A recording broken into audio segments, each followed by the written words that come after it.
Hi, Emil. So let me show you really quickly a couple of ways that you can preview that quiz that you just created. Let me show you a couple of different ways. I'm going to go to the quiz that you created, Files and Folders, and we're going to go to Layout and Questions first. This is one way of doing it per question. There's a little different way of doing it as well. So here we are in the Layout and Questions. I'm just going to click on this. I'm just going to click on this right here. I'm going to move this down so you can see it.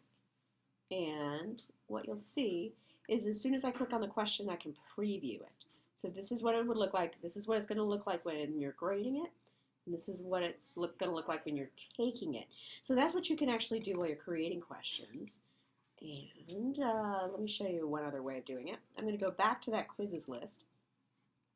And here in this one, you can actually preview the whole quiz. So I'm just going to do that for fun. So I'll start the quiz.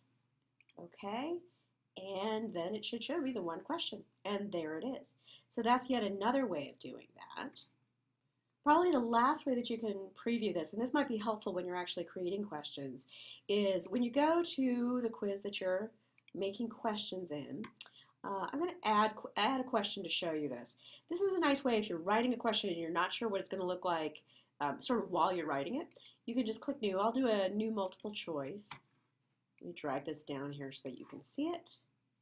And so I'm typing along. I'll type blah, blah, blah, or blah, blah, blah, blah.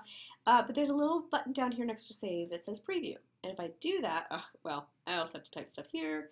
Let me do that very quickly, and then it'll show us.